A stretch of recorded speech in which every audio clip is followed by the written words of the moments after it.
Welcome, I'm Jackie B, and this is Radical Becoming.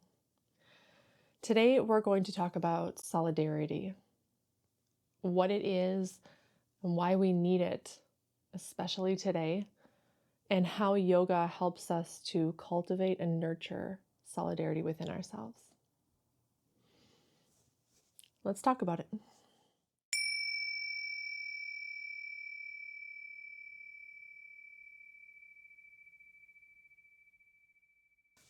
Before we begin, let's come into this moment together.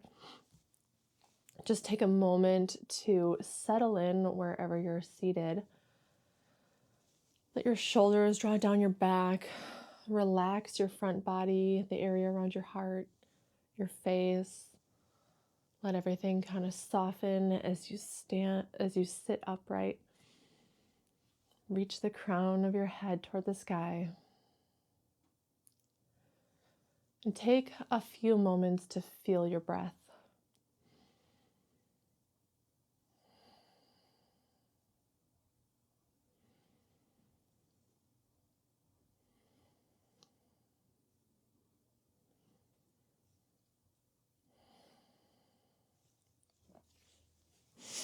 All right.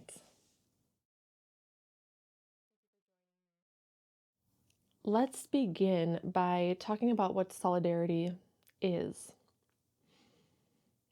Solidarity is the disciplined practice of standing with others, even when it costs you something. Maybe especially when it costs you something. It's a shared commitment to mutual dignity and freedom. Solidarity says your well-being is bound up with mine, and my freedom is incomplete without yours. Solidarity is love with a backbone. Solidarity is so important for so many reasons. Human beings survive in relationship, not isolation. We are one element of a vast ecosystem that sustains us. And we are social. We survive together in community. We have evolved this way over millennia, and it is what has allowed modern society to exist. The idea that we share the work of sustaining one another. You cannot live one day on this earth without standing on the shoulders of your fellow people. We don't even wake up in the morning in our homes without the assistance of so many people throughout time.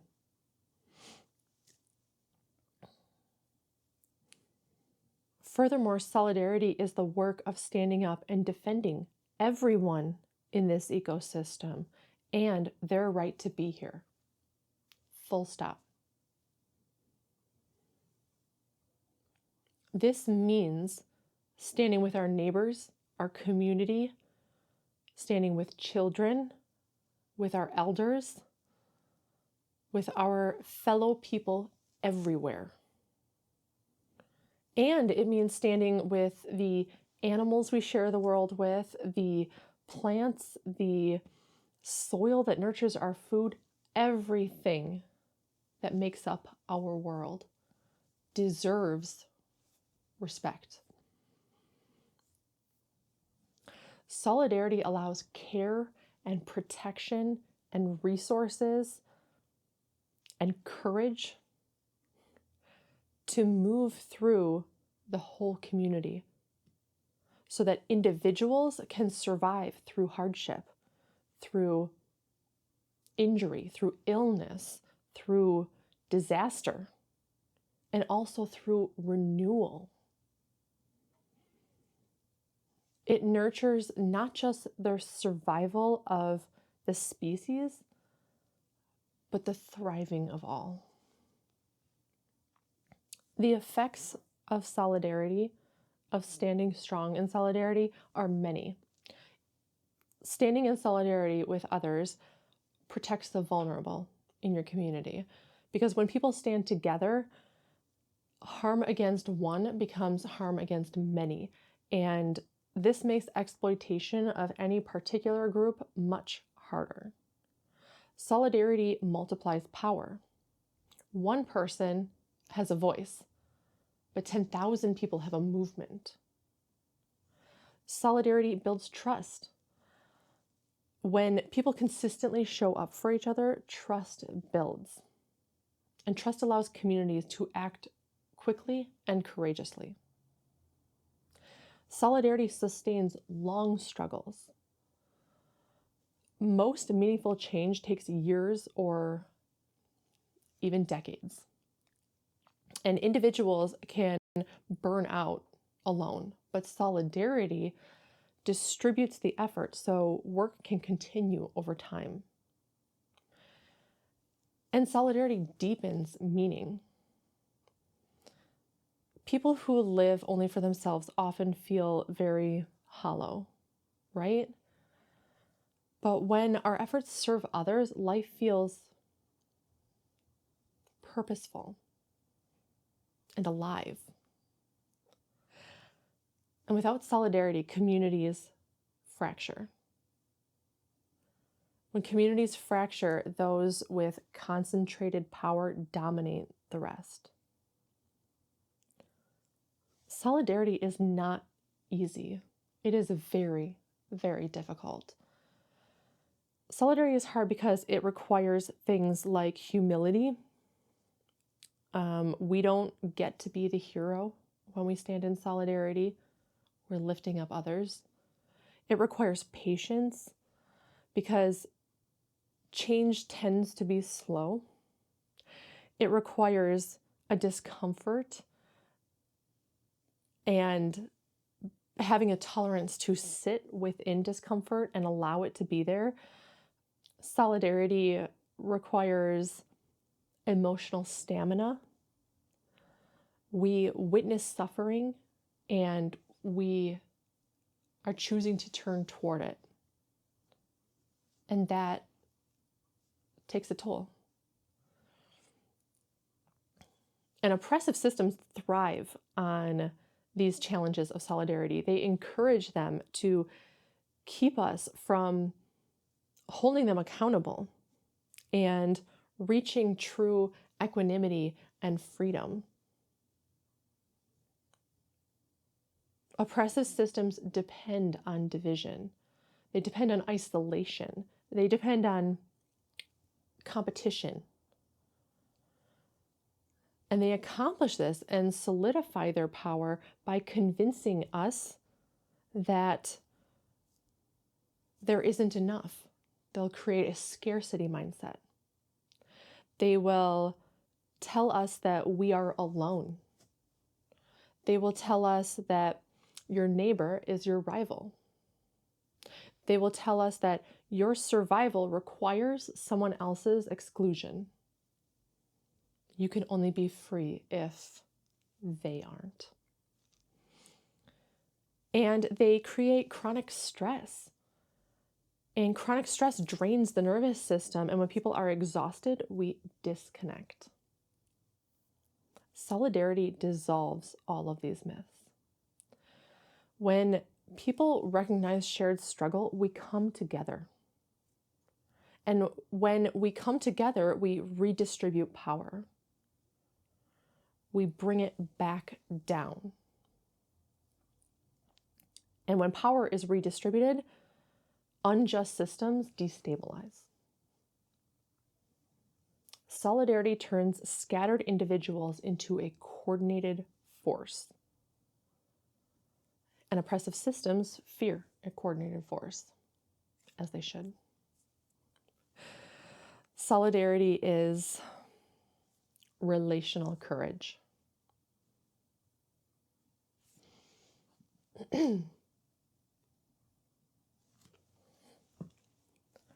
Solidarity is the choice to belong to something bigger than yourself.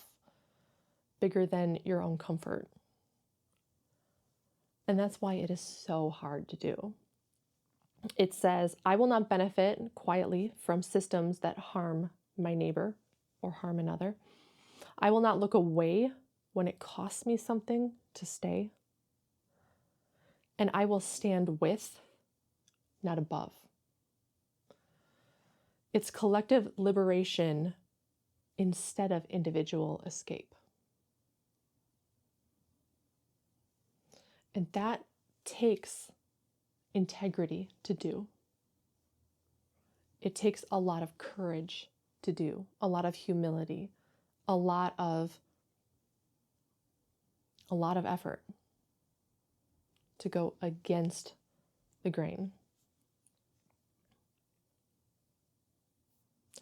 Solidarity says that my privilege is not an exemption from the fight for the greater good, but rather a responsibility to step up.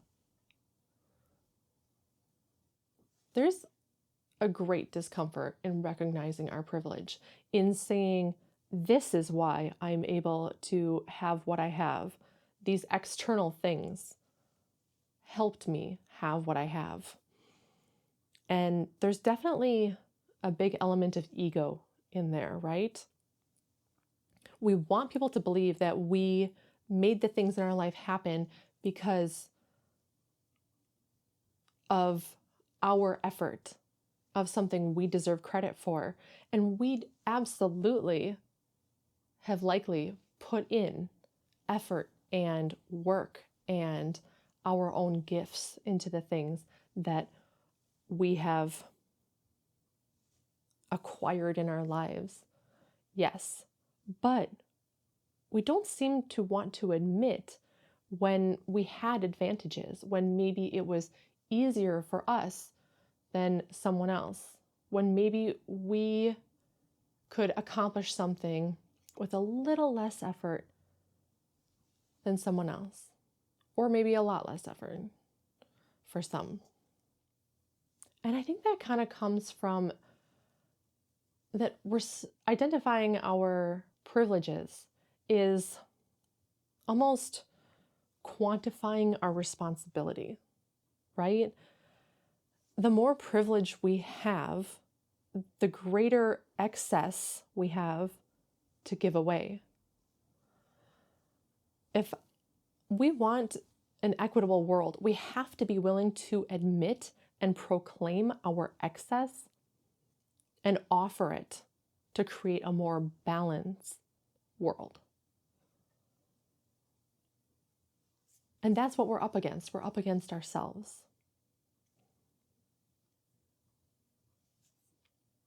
We have to recognize where we have an advantage and understand that creating a more just world includes creating balance with ourselves, starting with our own experience. Solidarity can fatigue us on every level, physically, mentally, spiritually. And yoga is a medicine for that kind of fatigue. It can help to restore us physically. It can help to renew our spirit. It can help to clarify our mind. True solidarity requires humility, joy, rest, compassion. But standing in solidarity can fatigue us and cause us to lose those qualities as fatigue and burnout start to take over. But yoga teaches us how to embody these ideas and weave them into our actions and our behaviors, and even into our thoughts and our motivations. Yoga helps sustain solidarity, because without the mindful foundation, like yoga trains, the act of solidarity will drive us to burnout. without the continued practice of loving kindness with ourselves on the mat, we may forget to root our actions in ahimsa. Without the discipline of pause, we can act from urgency instead of sustainability and intentionality. Without the respect for rest and nurturing that we learn on the mat, we may neglect to tend to our grief, our anger, our fear, and they can take lead and draw us astray. Without the humility that the mat offers, we may insist on carrying responsibilities alone that actually should be shared. And without the practice of balance and learning our edges, we may overfunction in oppressive situations and burn out. Without the resilience and perseverance that never-ending sun salutations teaches us, we may give up. Solidarity is at the heart of yoga. Yoga means to yoke, to unify. And solidarity is a recognition through service that our lives are intertwined. What happens to you matters to me because our lives, our existences are not separate. We're not doing yoga to get into some pose or to build some sort of aesthetic. We're doing it to strengthen the mind, the body, the spirit that is required to stand in solidarity with others.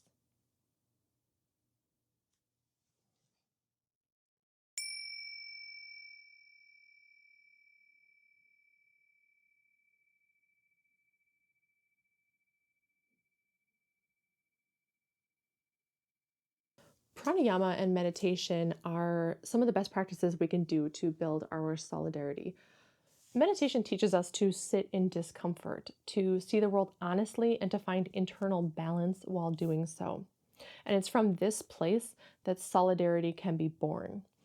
Because the pain of the world doesn't scare us away, but it invites us to serve, to find the places where our experiences, our skills, our excess resources can help to alleviate suffering and help to restore a more distributed and balanced peace to the world.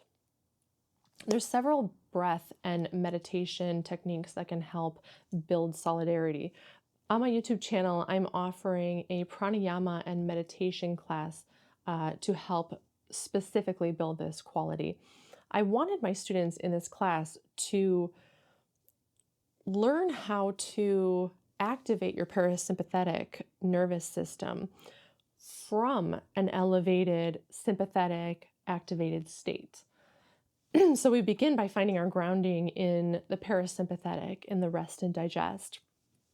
We practice extended exhale, and then we layer on some bee breath on top of that.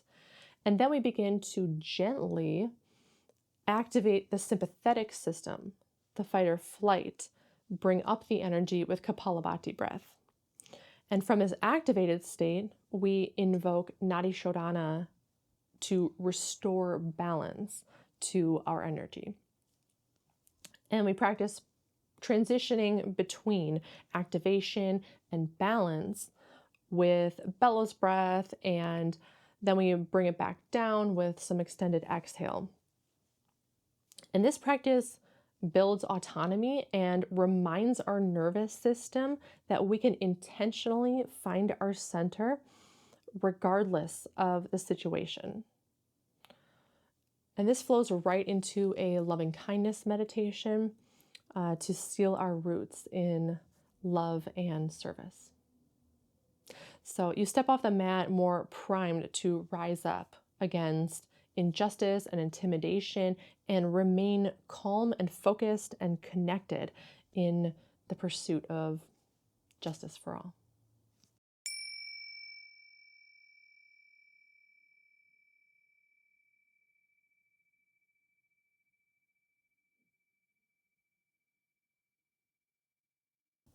Solidarity requires a strong backbone, figuratively and literally. When we stand for something, we must stand upright in our values. We must resist collapsing under pressure. We must stay steady when systems try to bend us. We must lean toward others without losing ourselves. And we must take up space without dominating it. And like a tree in a forest, when we stand together, we are less affected by the wind. It is diffused by our collective presence. On the mat, spinal strength requires really deep core activation, our transverse abdominis.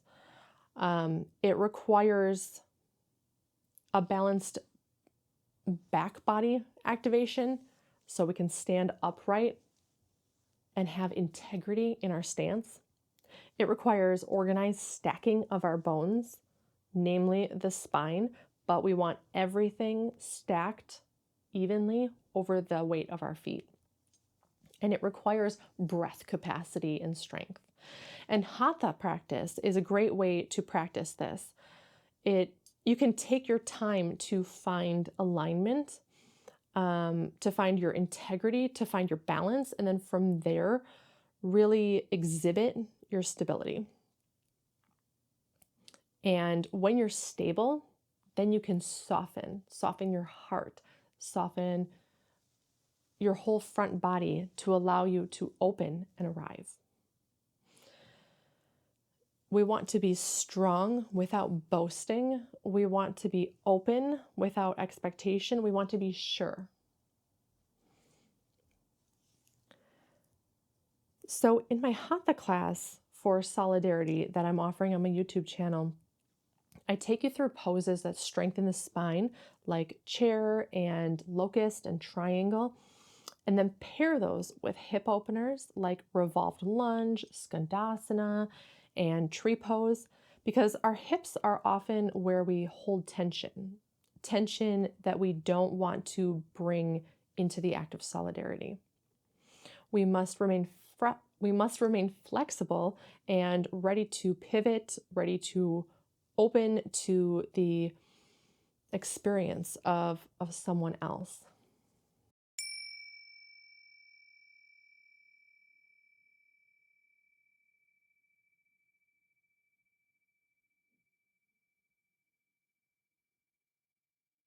Solidarity, as with most good things, requires an element of surrender. We must surrender our own egos so that we can offer our energy to something outside of ourselves without the expectation of personal gain.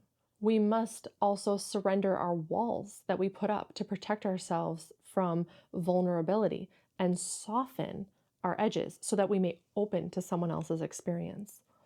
We must also surrender to the idea that each of our individual stories is actually a collective one. We must also surrender to trust in something outside of ourselves. And this can be very hard. So it's important that we practice and teach ourselves that it can be safe to surrender and it can be productive to surrender. Now, surrender isn't non-action. The surrender that solidarity requires is about loosening our grip on anything that can prevent us from standing in solidarity. Let go of anything that isn't compassionate to the oppressed. Let go of the prioritization of my own aspirations to fight for the needs of someone else. Let go of fear that may hold me back or cause me to hesitate.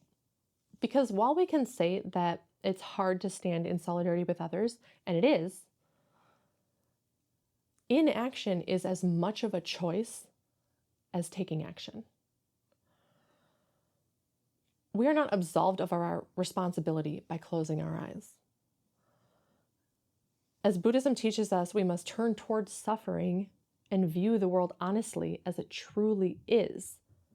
And there we will find our path where we are needed, our Dharma. So we surrender to begin again and again and again in service. And it can be repetitive. It can feel like drudgery to keep rising again and again for the same cause. But our power is a wave, and the ripples combine and become more powerful the more times we rise again, like sun salutations. We do the same sequence of poses over and over, but it's never the same pose the next time we do it. We have the wisdom from the previous expression, however subtle. We recenter, recommit, and show up again a little wiser. On my YouTube channel, I'm offering a rhythmic flow class for building solidarity by practicing the choice to return again and again. We move through familiar movements and then we do it again and again and again, with the added challenge of beginning each new round renewed and recommitted, stronger, wiser, and not for achievement, but in service. This class moves continuously but steadily. It's quietly challenging. Stay present with your breath and let it guide your movements.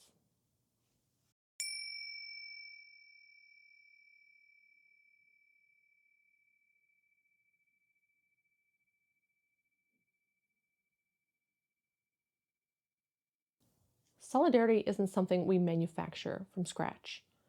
It's something we remember. Humans evolved to survive together. Cooperation, care, mutual protection. These are ancient instincts. Underneath the noise of modern life is this impulse is still there.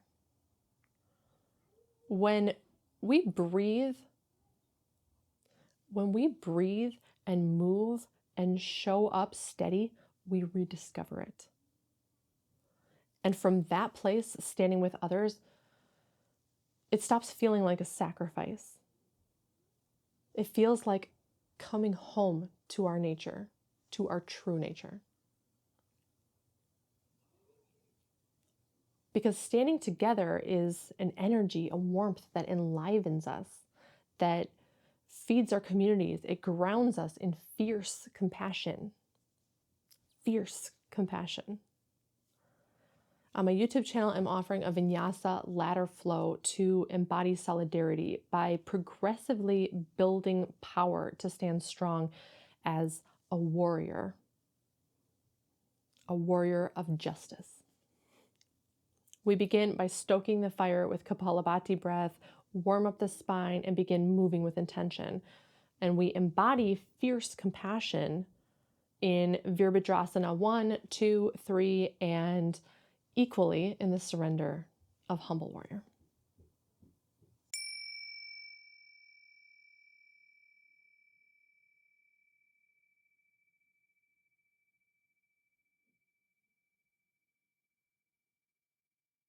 Solidarity requires us to find balance, to take care of ourselves.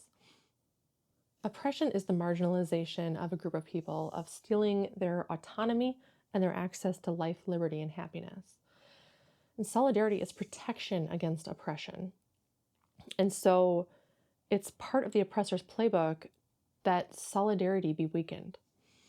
So while we're trying to stand with our communities, they are throwing a wet blanket on us in the form of controlling the narrative. And when they do this, they shift the blame off of them and onto our neighbors by demonizing groups of people that can be easily stereotyped. They can amplify small disagreements into blown up ones that create fractures in movements. They can spread misinformation and cloud the discussion, distract our focus. They will attack the credibility of the movement by portraying activists as dangerous or irrational. They will highlight mistakes to discredit the entire movement, or create caricatures of complex causes, like the narrative, what's next? I can marry my dog. They They can craft the message that we must fight each other instead of them, like during the civil rights movement when elites worked to split poor white and poor Black workers who might otherwise unite. They can create bureaucratic hurdles like legal challenges, as they did during the Standing Rock protests, where organized had to constantly respond to legal and logistical obstacles.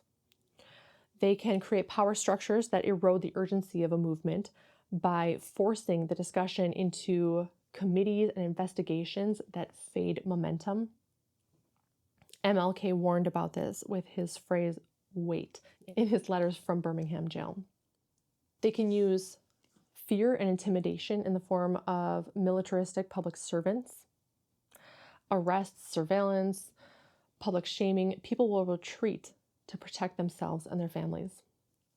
They can use institutions that slap cheap band-aids on an issue by adopting the language of justice while continuing harmful practices, or by appointing symbolic leaders or committees without any actual real power. And this was something that triggered me while working in corporate America. They love printing a banner and forcing everyone into the conference room to congregate so they can get a photo for their annual report that proves we care. And finally, they can offer distractions, like 24-hour news cycles or algorithms that use our own brain chemistry against us. Consumerism, keeping up with the Joneses, celebrity gossip, reality TV. There's not a moment alone with your own thoughts, just noise. So oppressive systems try to interrupt the breath of collective action, but solidarity is the practice of returning to the breath and rising again. We have to prioritize pause, reflection, and renewal to heal from their efforts to exhaust us so that we can maintain our momentum and our spirit. And this is only possible when we do this together. When we rest, others must carry the torch. And when they need rest, we must step up to keep the movement alive. So together we get on the mat. For this phase of solidarity, I'm offering on my YouTube channel a rejuvenating yoga flow that restores spirit and nurtures the body and mind. We return the breath to the body with Dirga pranayama, layered with extended exhale.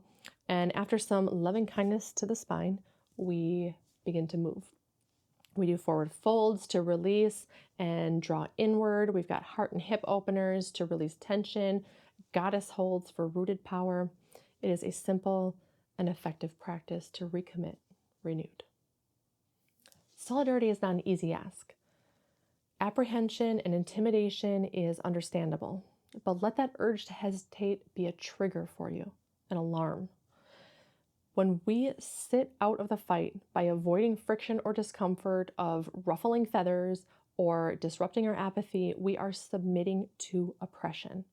That resistance to rising for others is part of oppression. Because the status quo is unequal, it is unfair.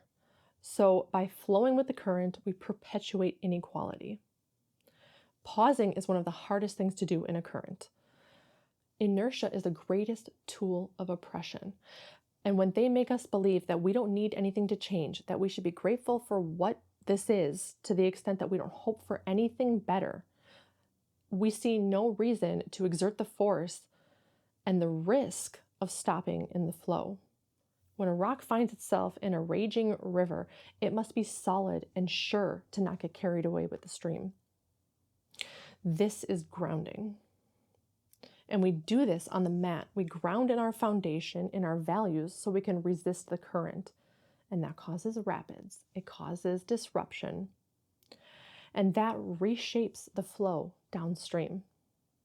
And it softens our edges so that the flow of the status quo has less to grab onto to drag us downstream. And this is solidarity. It might be easier to let go and be taken by the current. It absolutely is. It's easier. But to take a stand and plant your feet is difficult, and that is why we practice pause in yoga and meditation and pranayama. And in the flow of the status quo, we can't see the moving water. We can't see those around us. In pause, we can see our neighbor. We can feel. We can consider. We can question. We can choose. We can focus. We can connect. Yoga is inherently a practice of solidarity. Every time we step on the mat, we do so together, building on a shared collection of wisdom, all choosing healing together. Each breath, action, step on the mat brings us closer to unity by dismantling fear, limits, judgments, discomfort. Yoga unites our effort for a better world, for a more peaceful existence, and it unites across oceans and across millennia. A dedicated yogi practices solidarity every time they choose the mat over withdrawal, over numbness, over despair. Even when no one is watching, especially then. And that is where we cultivate the love, the agility, the resilience, the drive to rise up again and again.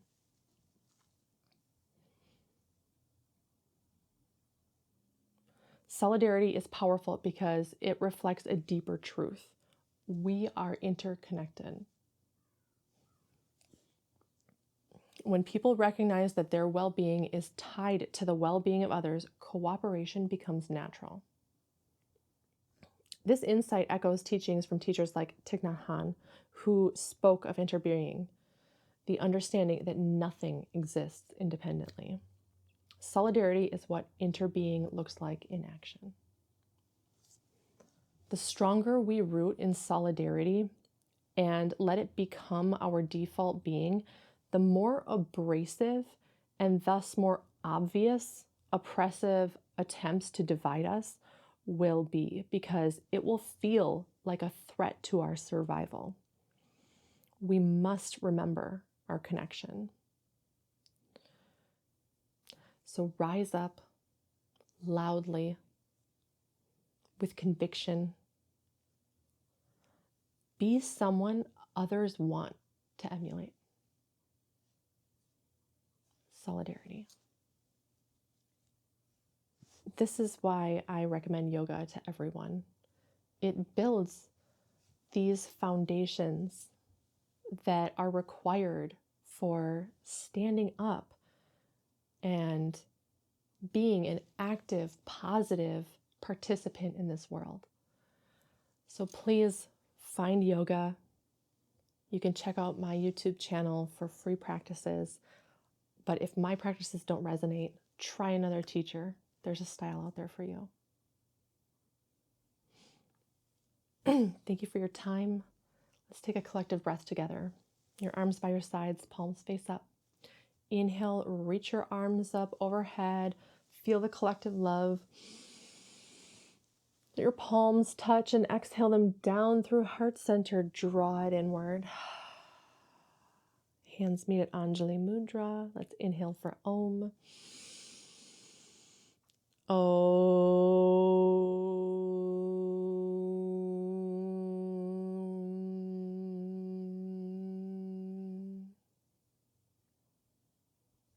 Let's dedicate our efforts. May all beings everywhere be happy and free, and may the thoughts, words, and actions of my own life contribute in some way to that happiness and to that freedom for all.